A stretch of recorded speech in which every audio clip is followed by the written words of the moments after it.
देख रहे हो युवराज दुर्योधन,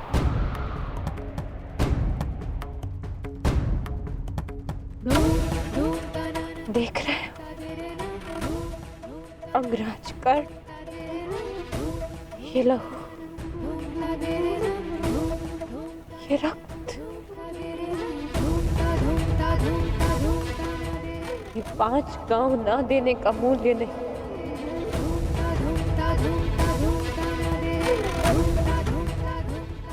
ये पंचभूत से बनी सृष्टि के सबसे बड़े सृजन, स्त्री के अपमान, उसे यातना देने का मूल्य।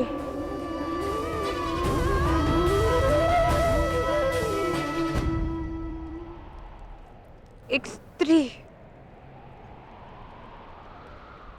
एक माता, एक पत्नी का जब जब अपमान होगा,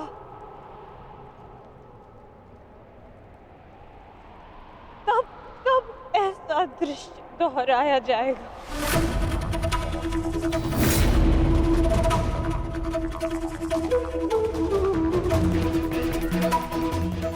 तब तब ऐसा दृश्य दोहराया जाएगा दुर्योधन।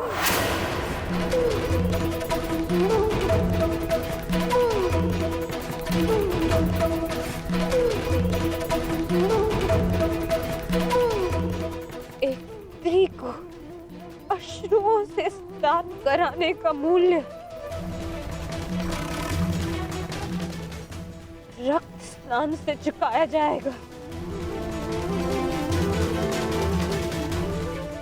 आज मेरी पीड़ा कम नहीं हुई है, और बढ़ गई है।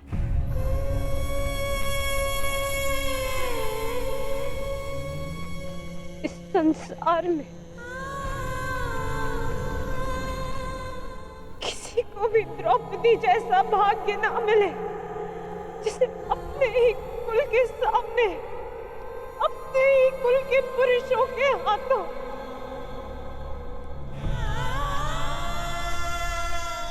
अपमान सहना पड़ा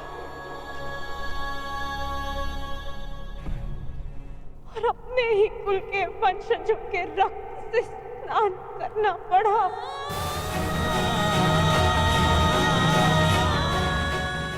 हे ईश्वर, इस संसार में किसी को भी द्रौपदी बनाकर जन्म मत देना।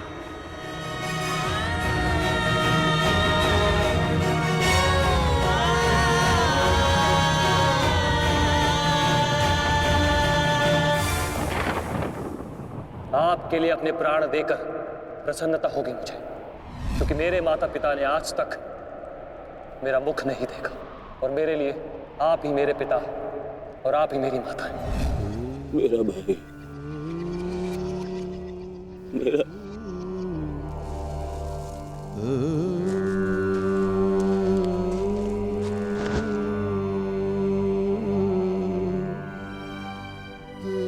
दुशासन,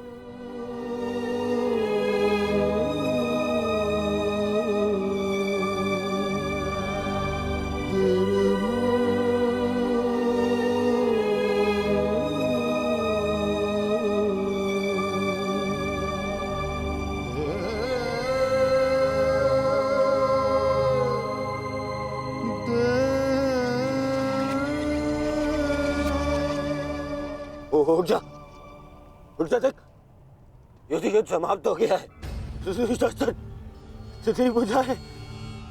तेरी बुझाओ के बल के सहारे ही तो मुझे संसार पर राज्य करना था।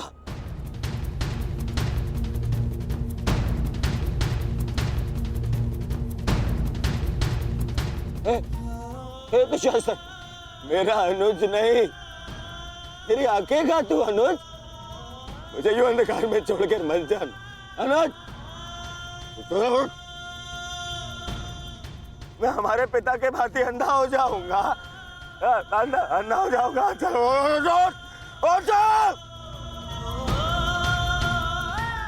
अरे इसकी बुझाएगा? अरे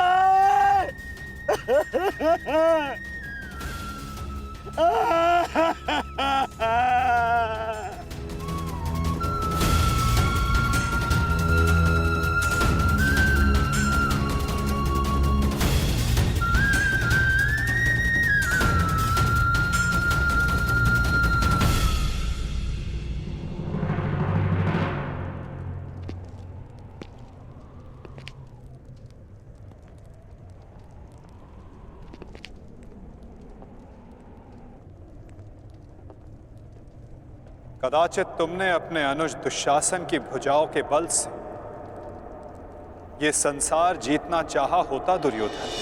नारायणं नमस्कृत्य नरं चैव तो आज सारा संसार तुम्हारा दास होता, किंतु नहीं, तुमने इसकी भुजाओं के बल से एक स्त्री का वस्त्र हरण करना चाहा दुर्योधन।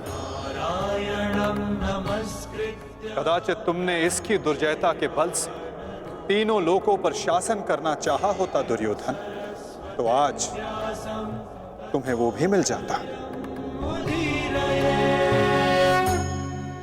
परंतु नहीं, तुमने ऐसा नहीं किया दुर्योधन। तुमने अपने अनुज दुशासन के मन में कुटिलता और कुचक्र का षड्यंत्र रच दिया। कदाचित तुमने अपने नेत्रों को उचित मार्ग दिखाया होता दुर्योधन, परंतु तुमने अपनी उन आंखों से महाविनाश का स्वप्न देखा।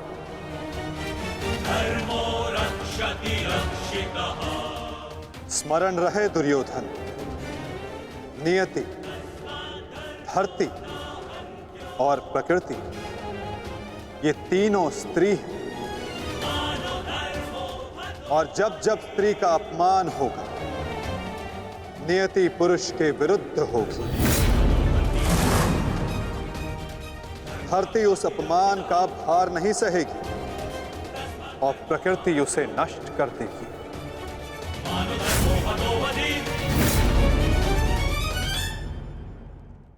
क्यों खेला तुमने जुआ दुर्योधन? क्या तुम्हारे अनुजों में, क्या तुम में पुरुषार्थ कम था जो द्यूत खेलने की आवश्यकता पड़ी?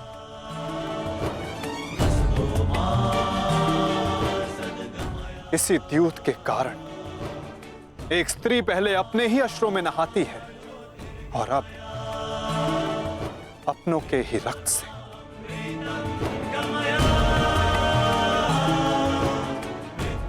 क्यों किया तुमने ये लालच दुर्योधन? क्यों रचा ये कुचक्र? इसी द्यूत, इसी कुचक्र, इसी लालच के कारण रचता है ये युद्ध, ये महाविनाश, ये महाभारत।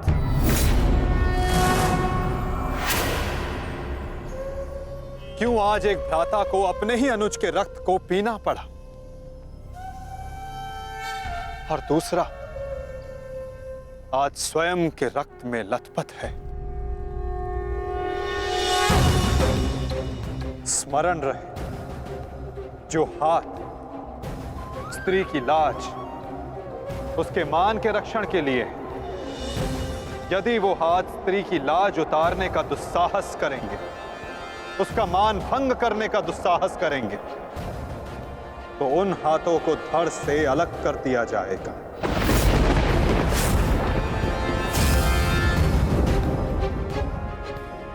जो वस्त्र हरण करेंगे, उनका प्राण हरण होगा। जब जब किसी की आंखें अनुचित होता देखना स्वीकार करेंगी, तब तब उन आंखों को बंद होना होगा।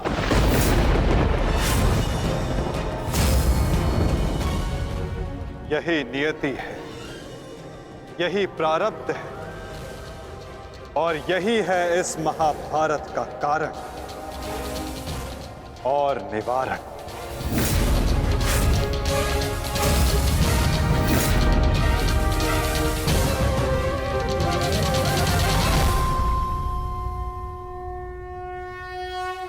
हरण करेंगे उनका प्राण हरण होगा। जब जब किसी की आंखें अनुचित होता देखना स्वीकार करेंगी, तब तब उन आंखों को बंद होना होगा। यही नियति है, यही प्रारब्ध है, और यही है इस महाभारत का कारण और निवारण।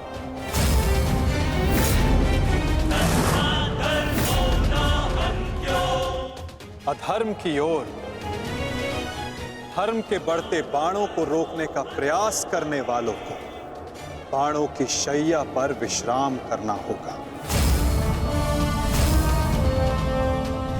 जो अधर्म की आज्ञा पर शीश झुकाएंगे, उन्हें स्वयं का शीश कटाना होगा।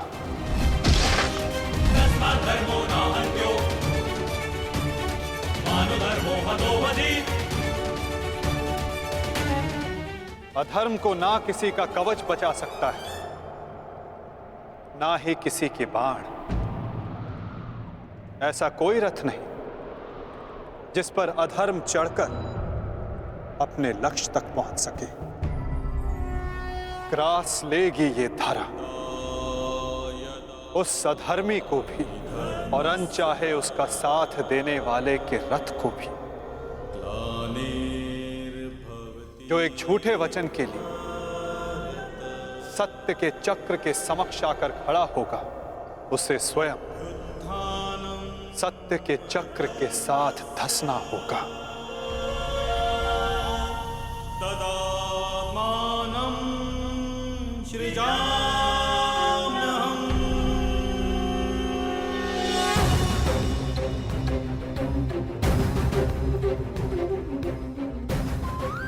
ये तुम्हारे अपमान का नहीं, समस्त स्त्री जाति के अपमान का प्रतिकार है पांचाली।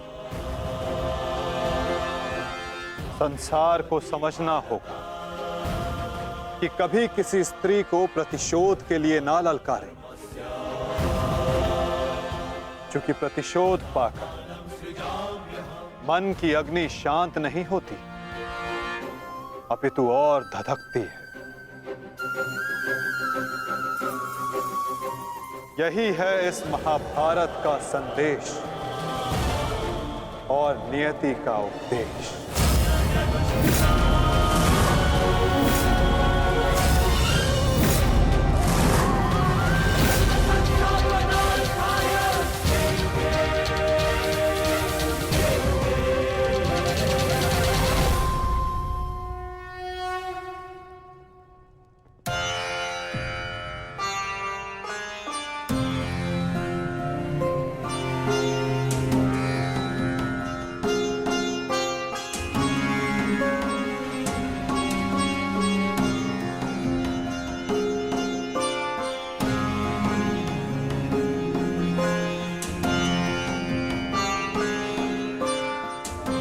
अपने आप को संभालो मित्र, एक योद्धा को रोकर विदा नहीं करते।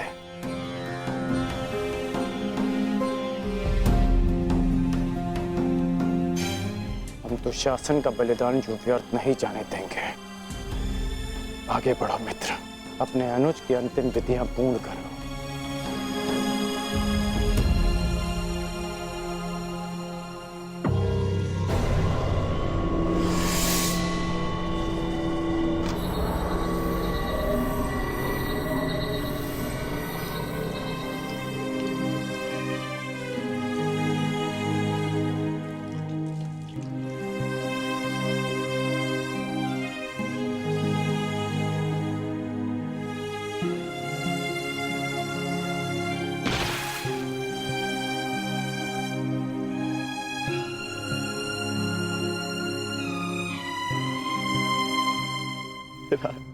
अच्छा, प्रेहि प्रेहि पतिभिः पूर्वैर्भिः यत्रा ना पूर्वे पितरपर्युः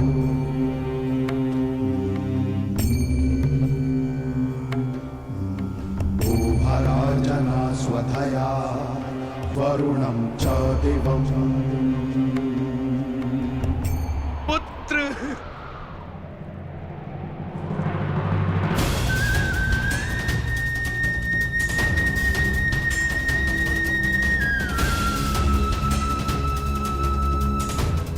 क्यों? कैसे कैसे होने दिया तुमने ये? तुम्हारा अनुज तुम्हारा उत्तरदायित्व था, उसकी रक्षा कैसे ना कर पाए तुम? मैं नेत्रहीन हूं पुत्र, परंतु ऐसा प्रतीत होता है जैसे किसी ने मेरा एक नेत्र छीन लिया है।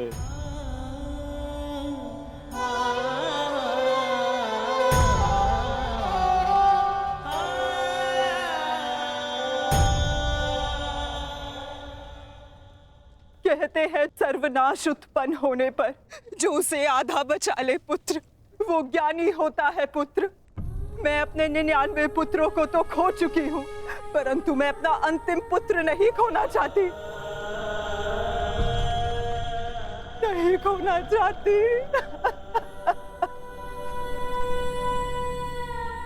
बंद कर दो ये महाविनाश दुर्योधन, और लौट चलो। किसी को तो रहने दो जो हमारा पिंड दान कर सके।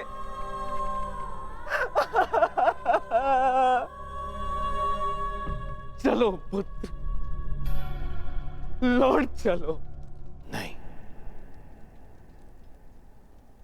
अब इस युद्ध को रोका नहीं जा सकता।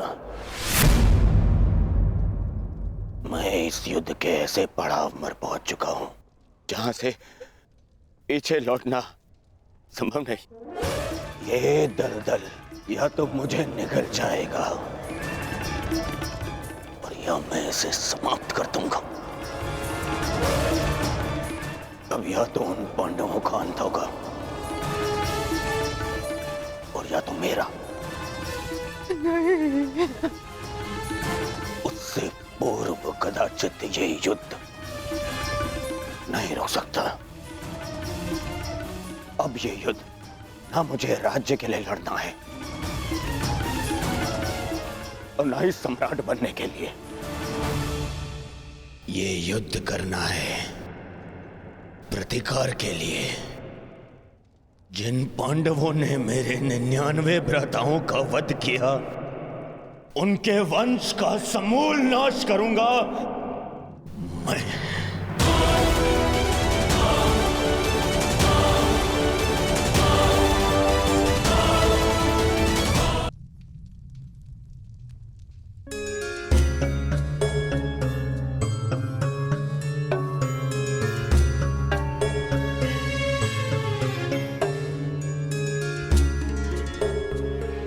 किस चिंतन में डूबे हो युधिष्ठिर?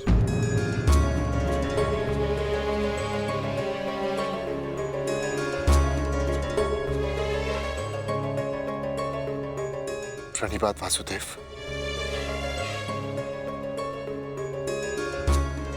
तुमने मेरे प्रश्न का उत्तर नहीं दिया युधिष्ठिर। हाँ वासुदेव, मेरा मन अशांत है। बुद्धि पर जैसे भ्रम की धूल से जमी है। समझ में नहीं आ रहा है वासुदेव कि इस महायुद्ध से हमें क्या प्राप्त होगा। आश्चर्य, धर्मराज के मन में ऐसा असमंजस। वासुदेव, मैं आपसे निवेदन करता हूं कि मुझे धर्मराज कह के मत पुकारिए। इस धर्म युद्ध में बिखरे अधर्म की छींटें मुझ पर भी पड़ी हैं।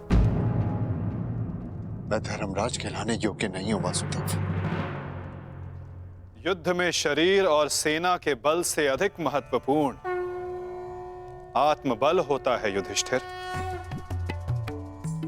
और इस प्रकार युद्ध के मध्य में सम्राट का मन दुर्बल पड़ जाए, ये उचित नहीं है।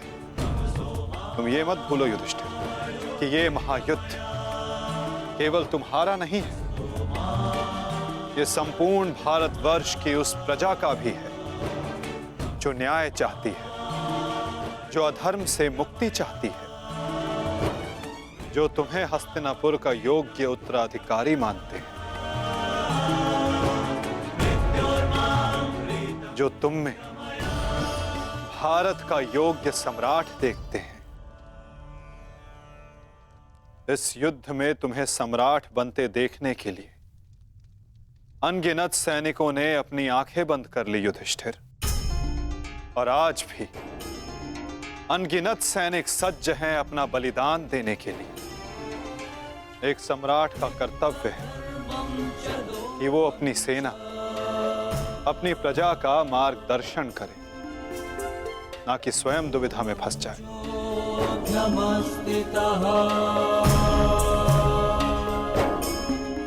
किंतु प्रश्न ये है कि सम्राट के मन में ये प्रश्न आया क्यों? कहीं सम्राट को ऐसा तो नहीं लगता कि उनके प्रिय अनुज महायोद्धा अर्जुन पूरे मनोयोग के साथ भाग नहीं ले रहे? कदाचित इसीलिए अंगराज अब तक युद्ध क्षेत्र में है। अंगराज का वध केवल अर्जुन के हाथों संभव है। यदि युद्ध भूमि में अर्जुन अंगराज का वध कर देते हैं तो अवश्य ये संभव है युधिष्ठिर।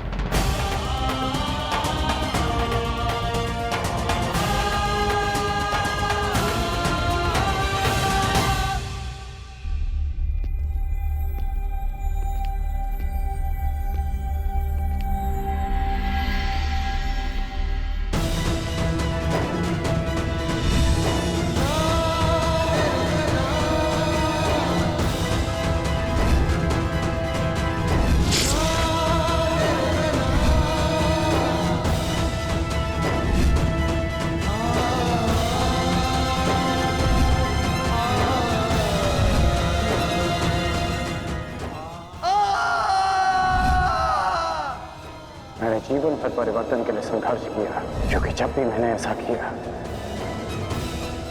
तो मैंने लोगों की आंखों में आशा की किरण देखी।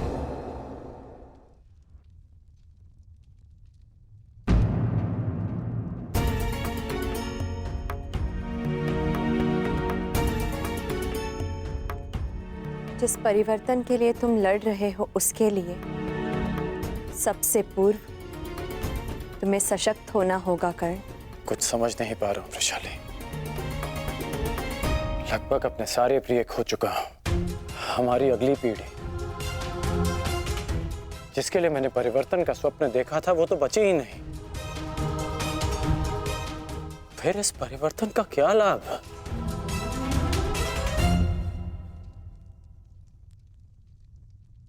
तुमने जो जो सहा है मुझे उसका भान है कर्ण, परंतु कुछ नवीन पाने के लिए बलिदान करने ही पड़ते हैं। युद्ध में योद्धा वीर गति प्राप्त करता है ये भी जानते थे। धन की, प्राण की, अपनों की हानि होती है ये भी तुम जानते थे कर्ण। फिर आज ये उद्विग्नता क्यों? इस समय तुम कौरव सेना के सेनापति हो अंगराज, और तुम्हारी सेना को तुम्हारे मनोबल की आवश्यकता है। उन्हें एक सशक्त सेनापति चाहिए, ना कि एक टूटा हारा योद्धा। हम सबको तुम पे विश्वास है कर्ण, मुझे तुम पर विश्वास है। तुम ही हो कर्ण जो ये परिवर्तन ला सकते हो।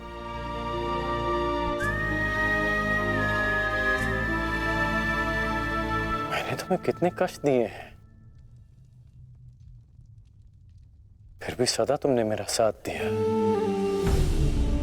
मुझे साहस दिया।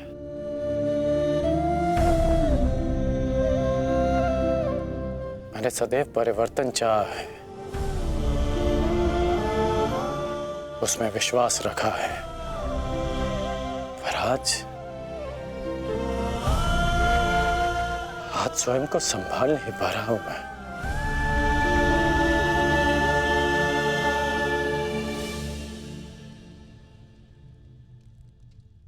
स्वयं को संभालो सरसेनापति, इस तरह टूटो मत, क्योंकि अगर तुम टूटे तो परिवर्तन का वो स्वप्न टूट जाएगा।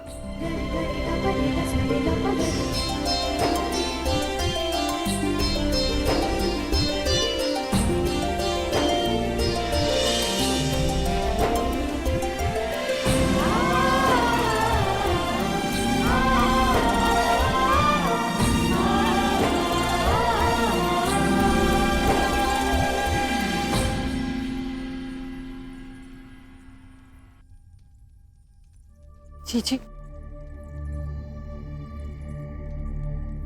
एकांत। जी मैं कुछ मत कहो कुंती। समय ने मुझे उस मोड़ पर लाकर खड़ा कर दिया है जिस मोड़ पर ना तो मेरे पास कुछ कहने के लिए है और ना ही सुनने के लिए। तुम्हें स्मरण है तुम्हें वो समय कुंती जब हमारे हस्तिनापुर में हर्ष, खुशी, उल्लास और आनंद होता था। मुझे दंभ होता था कि मेरे कक्ष में 100 और तुम्हारे कक्ष में 5 दीपक हैं। परंतु आज मेरा ये कक्ष अंधकार में डूब गया है। एक एक करके इस अभागिन माता ने अपने 99 पुत्र खो दिए हैं। परमात्मा से 100 पुत्रों की माता होने का सौभाग्य पाकर भी आज मेरे दोनों हाथ खाली हैं। माता के आंसू तो अपने एक पुत्र के वियोग में सूख जाते हैं, परंतु मैं अभागिन गांधारी अपने 100 पुत्रों के विलाप के लिए अश्रु कहां से लाएगी कुंती? कहां से लाएगी? ऐसा नहीं है दीदी, ये दुर्भाग्य नहीं, हमारी असफलता है। दीपक का दर में जलना ये तो संभालने वाले के हाथ में है कि वो उस दीपक से प्रकाश करवाता है या अपने घर को सुहा कर लेता है या अपने संतान पर अपना नियंत्रण खोने के कारण ये युद्ध हुआ है, जिसका परिणाम हम माताएं भुगत रही हैं। जो पीड़ा आपकी है जीजी, वही पीड़ा मेरी भी है। आज आप जिस परिस्थिति में हैं, मैं भी स्वयं उसी परिस्थिति में बंधी हूँ।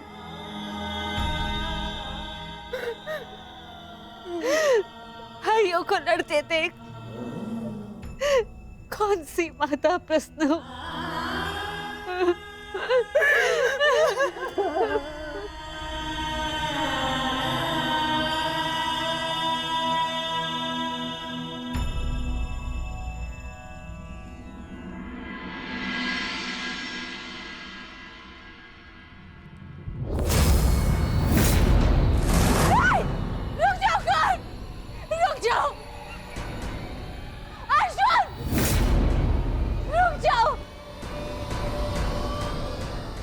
जोड़ती हूँ, दोनों रुक जाओ।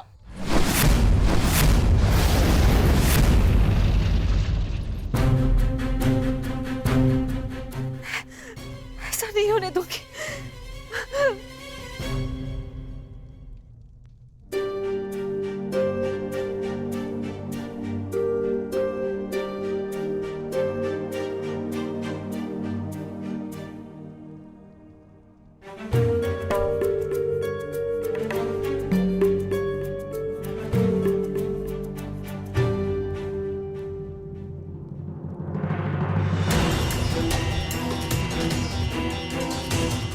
राजमाता,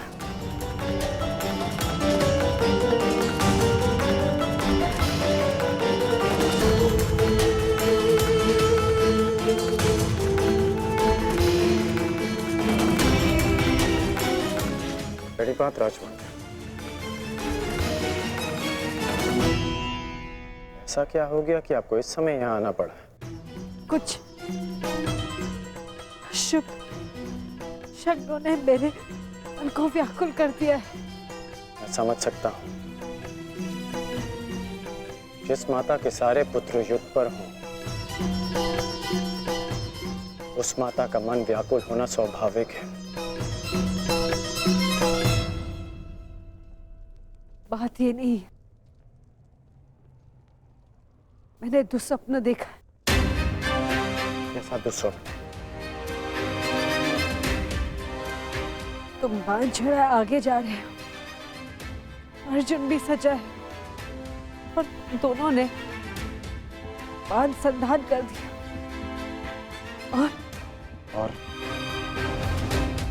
और मैं बीच में आ गई, किंतु तुम दोनों ने बांध छोड़ दिया। फिर क्या हुआ? फिर मेरा सपना टूट गया। जो स्वप्न आपने पूरा देखा ही नहीं, उसके लिए आप व्यथित क्यों हो रही हैं? मैं व्यथित हूं क्योंकि बाण किसी का भी हो, किसी की भी छाती भेदे,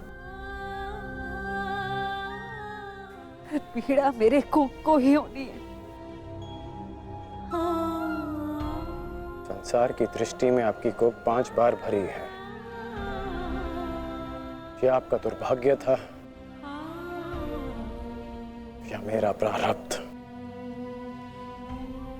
हमें इसे स्वीकारना होगा राजमाता। तुमसे विनती करती हूँ, इस युद्ध को त्याग दो। क्या ये विनती आप अर्जुन से कर सकती हैं? बताइए।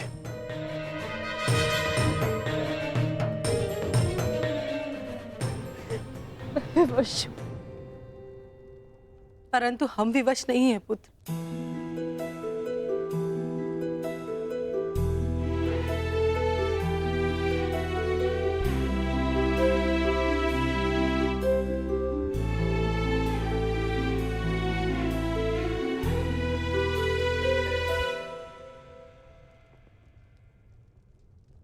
छोड़ दो ये युद्ध पुत्र, छोड़ दो।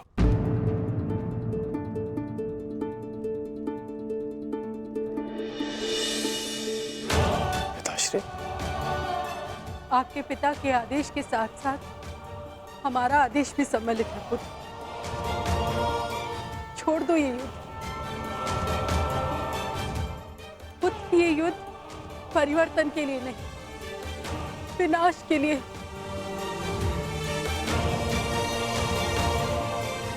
समझ लो कि हम अपने पालन पोषण के ऋण का मूल्य मांग रहे हैं तुमसे।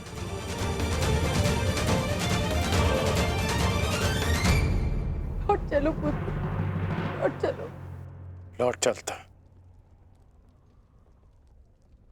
लौट चलता यदि मैं केवल राधेकरण होता।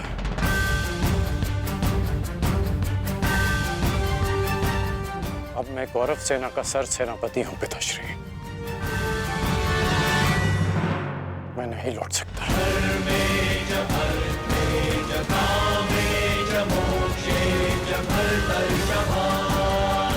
मेरा कर्तव्य है। आपका आदेश ना मानने के लिए मुझे विवश कर रहा है। मैं नहीं लौट सकता माता। ब्रह्म मुहूर्त में देखा गया सपना सत्य नहीं होता है पुत्र।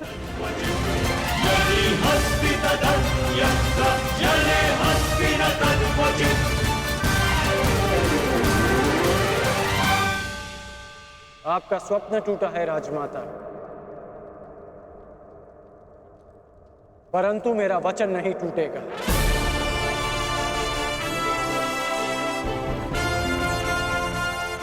सूर्योदय होने को है। मेरा अर्घ देने का समय हो गया।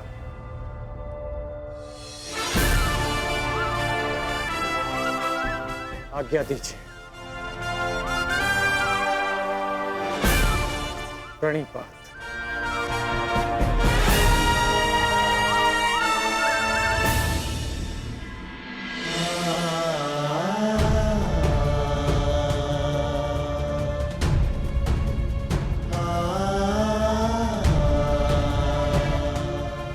आज्ञा दीजिए पिताश्री।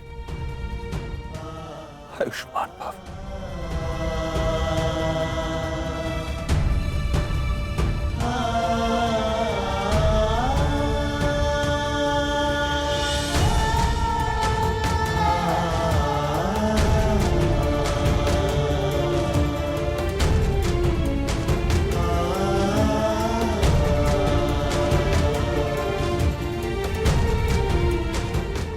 अश्रु नहीं माता, चलता।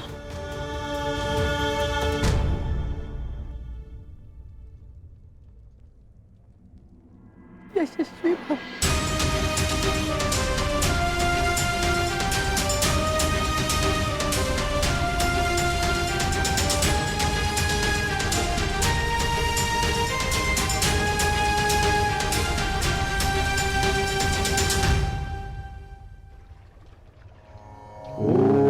सूर्याय नमः।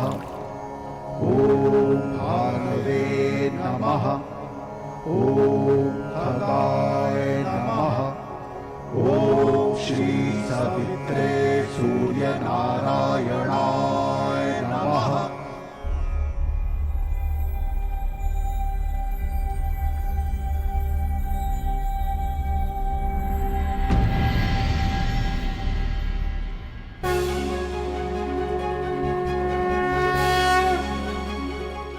प्रणाम गुरुदेव, प्रणाम। आयुष्मान भव पुत्र, आयुष्मान भव।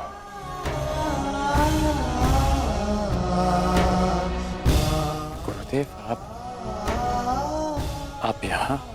मैं तुम्हें कुछ स्मरण कराने आया हूँ राधे।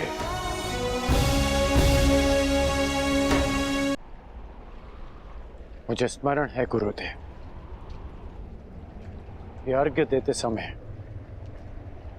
मुझसे कोई कुछ भी मांगे उसे मैं पूर्ण करूंगा, और ये मेरा सौभाग्य होगा यदि मेरे गुरु मुझसे कुछ मांगे। आदेश दीजिए गुरुदेव। मैं तुमसे कुछ मांगने नहीं आया हूं पुत्र, तुम्हें कुछ और स्मरण कराने आया हूं। क्या गुरुदेव? जब तुम मेरे पास दीक्षा के लिए आए थे तो मैंने तुम्हें ब्रह्मास्त्र, ब्रह्मशिरास्त्र और ब्रह्मांड अस्त्र देकर भी उसे तुम्हारे लिए निष्क्रिय कर दिया था। स्मरण है मुझे, मैंने तब भी कहा था और आज भी कह रहा हूं कि गुरु का श्राप भी आशीर्वाद होता है। मुझे उस बात का कोई दुख नहीं गुरुदेव। परंतु मुझे दुख है पुत्र, मुझे दुख है, और मैं तुम्हें यही स्मरण कराने आया हूं।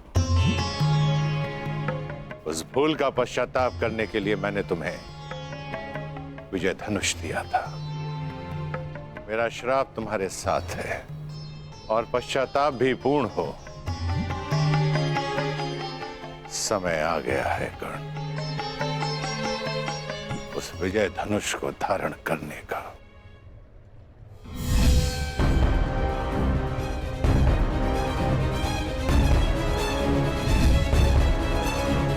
विजय धनुष का आवाहन करो और विजय धनुष को धारण करो। जब तक वो विजय धनुष तुम्हारे हाथों में रहे, इस संसार में कोई भी शत्रु तुम पर विजय नहीं पा पाएगा।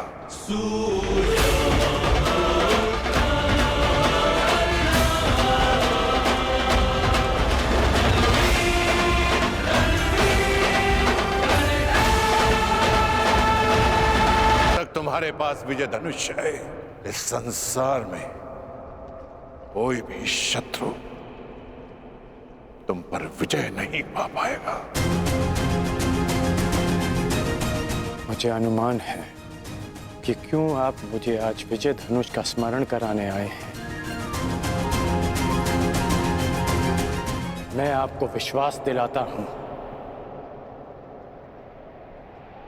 कि एक चिरंजीवी गुरु का शिष्य आज मृत्युंजय बनेगा, जिसके सामने मृत्यु भी सर झुकाकर आएगी।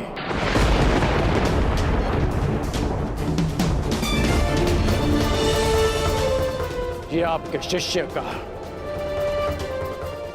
आपको वचन है गुरुदेव।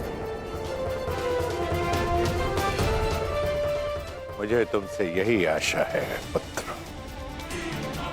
जो अपने वरदान का दान करके भी अपने मित्र का साथ दे। ऐसे शिष्य पर मुझे गर्व है।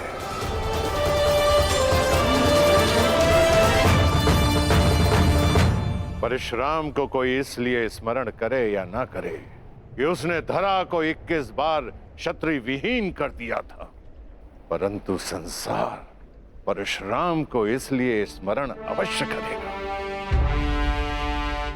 कि उसके शिष्य गण ने अपने वचन को निभाने के लिए अपने आप को कवचहीन कर दिया। मैं कृतार्थ हुआ कर्ण, कृतार्थ।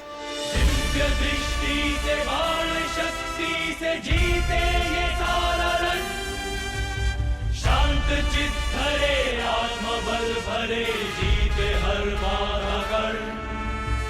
छूट ना पाए लक्ष्य हो चाहे सूक्ष्म सा छुपा हो कर।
स्मरण रखना पुत्र, मैं चिरंजीवी हूं, परंतु तुम्हें मृत्युंजय बनना है। मृत्युंजय।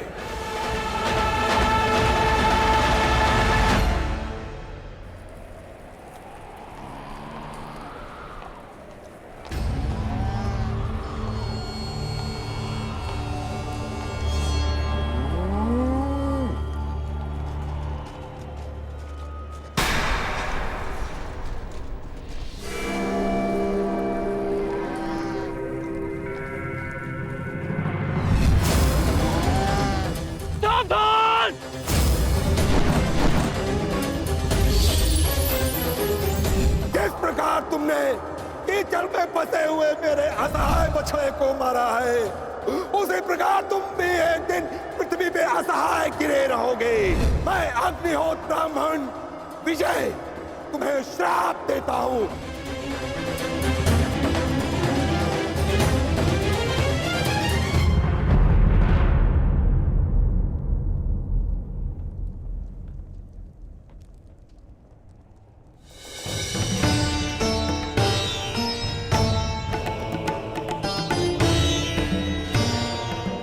प्रणिपात माधव।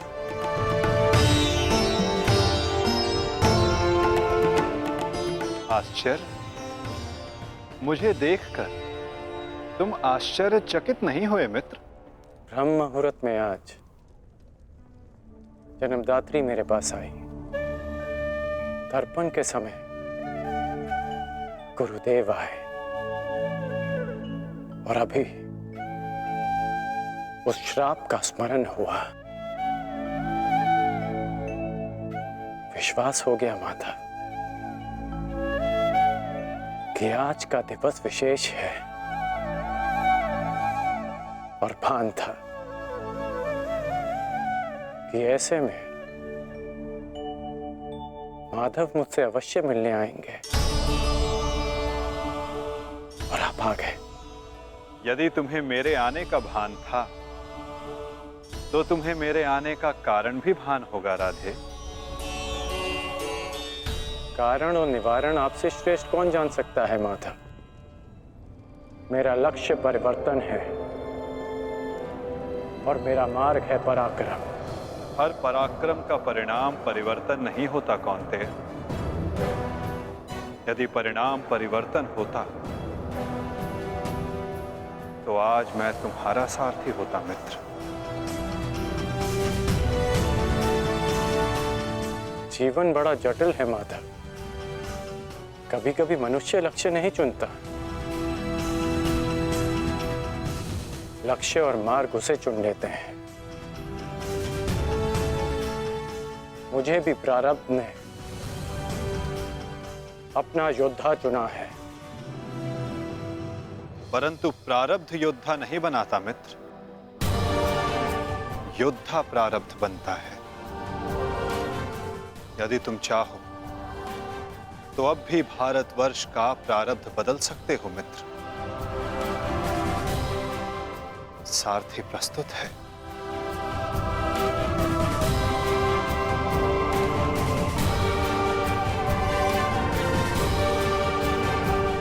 विलंब हो चुका है माता। ये सारथी अपना रथी चुन चुका है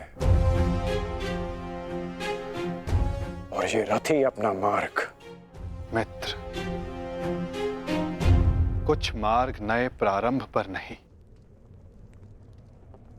एक अंत पर ले जाते हैं।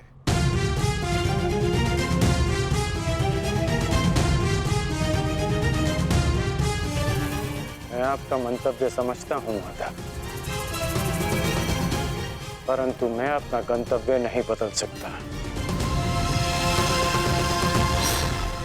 आपसे एक विनती है, अपने रथी से कह दीजिएगा कि सज रहे, क्योंकि आज ये करण अपना द्वंद्व और अपना वचन दोनों पूर्ण करेगा।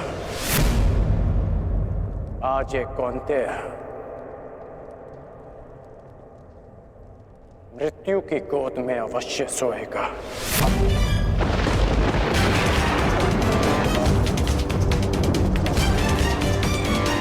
क्या ये तुम्हारा अभिमान है मित्र? ये अभिमान नहीं है वासुदेव, ये मेरा भान है।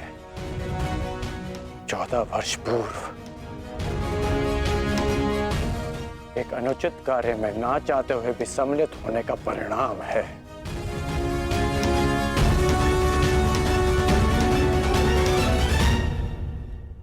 आपने उचित कहा था माधव कि आपका चयन आपका भविष्य चुनता है और मैं अपना चयन कर चुका हूं। माधव, आपकी मुस्कान सदा मन को शांति देती है। प्रणिपात माधव।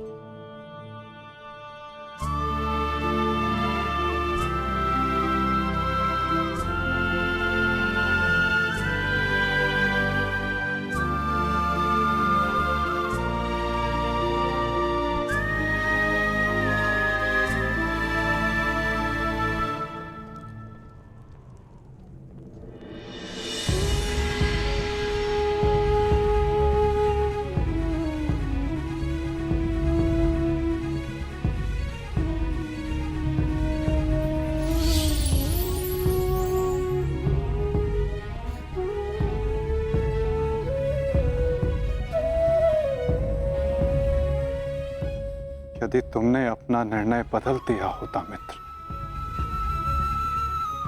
यदि तुमने मुझे चुना होता तो आज इस युद्ध में मैं तुम्हारा सारथी होता।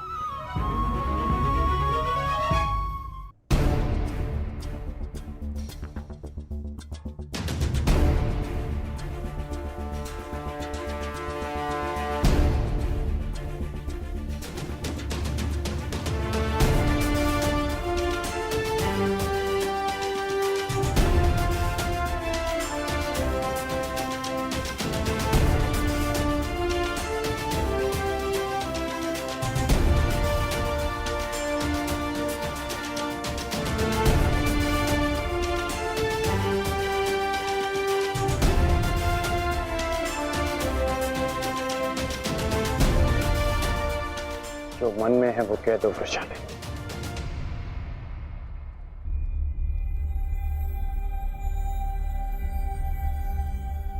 विजयी लौटना।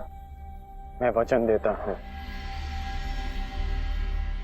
कि तुम्हारे राधे की कीर्ति विजयी लौटेगी और तुम सदा उस पर गर्वित होगे।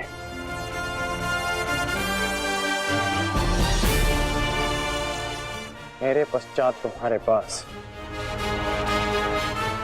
या तो परिवर्तन होगा या मेरी कहानी। मेरी व्यवस्था ने तुम्हें बहुत प्रतीक्षा करवाई है वृषाली, परंतु मेरा शौर्य तुम्हें निराश नहीं करेगा।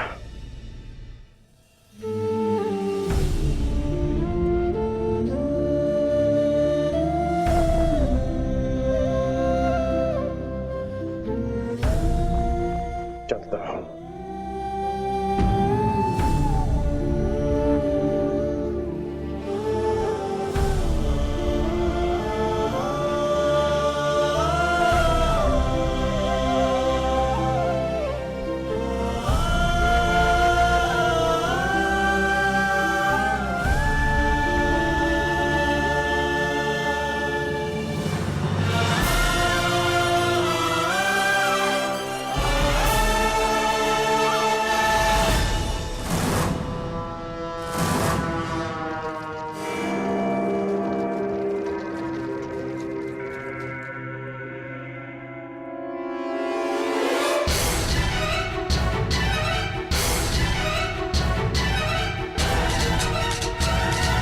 जैसा कि मैंने कल कहा, मुझे अब इस युद्ध में विजय नहीं, उन पांडवों के शीश चाहिए।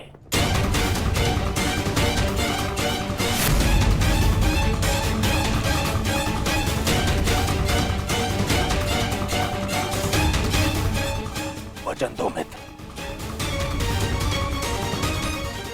वचन दो मुझे कि आज कम से कम एक कौंतेय पुत्र जीवित नहीं बचेगा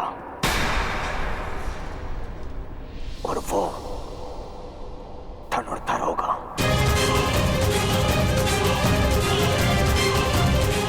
मैं वचन देता हूं।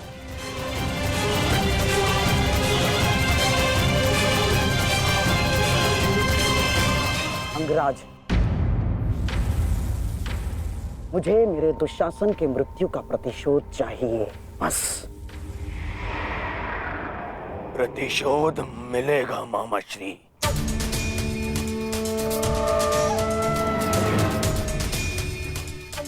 जब कर्ण ने कह दिया कि कौंतेय धनुर्धर सूर्यास्त नहीं देखेगा, तो वो नहीं देखेगा। अच्छा, युद्ध में महाबली कर्ण तो पिछले एक सप्ताह से हैं और लगभग अर्जुन से ही इनका द्वंद्व हुआ है। प्रश्न तो ये है कि ये द्वंद्व अधूरा क्यों रह जाता है प्रतिदिन? क्यों? क्या कारण है कि अर्जुन प्रतिदिन बच जाता है? प्रतिदिन क्यों? कहीं ऐसा तो नहीं कि अंगराज कर्ण के बाणों में अब वो तेज नहीं रहा?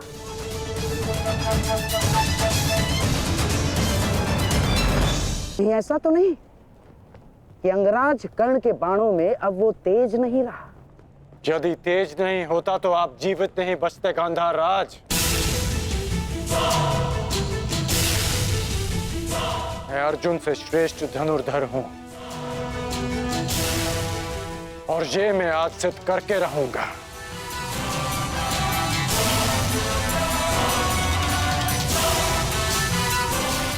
बस एक अंतर है हम दोनों के बीच, मित्र। अर्जुन के पास वासुदेव जैसे सारथी हैं और मेरे पास नहीं।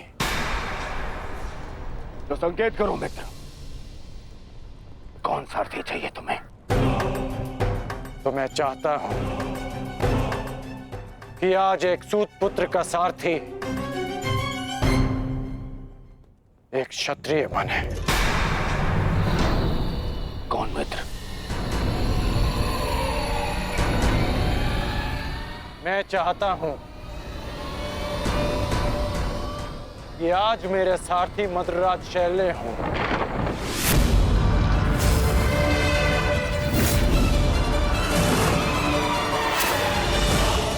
असंभव, सोचना भी नहीं कर्ण। यदि मुझे यह प्रस्ताव दिया गया तो इसी क्षण मैं युद्ध छोड़ता हूं। यह प्रस्ताव नहीं, आदेश है मद्रराज।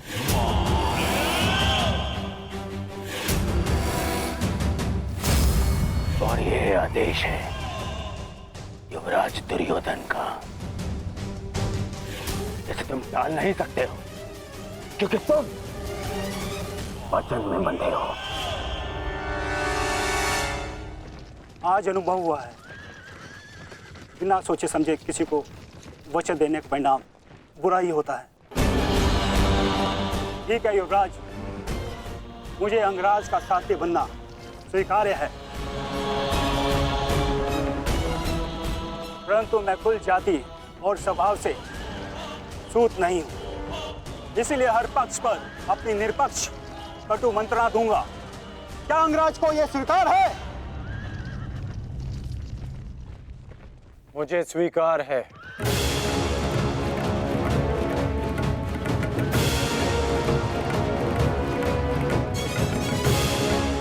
आप रथ की राह संभालिए,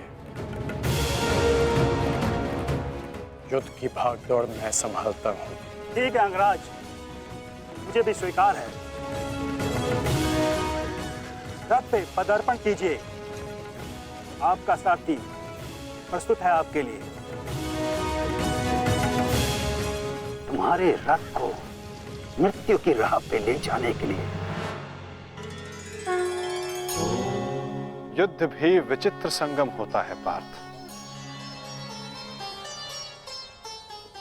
कभी रथी को सारथी के रूप में मित्र दे देता है, कभी सारथी के रूप में एक रथी को शत्रु।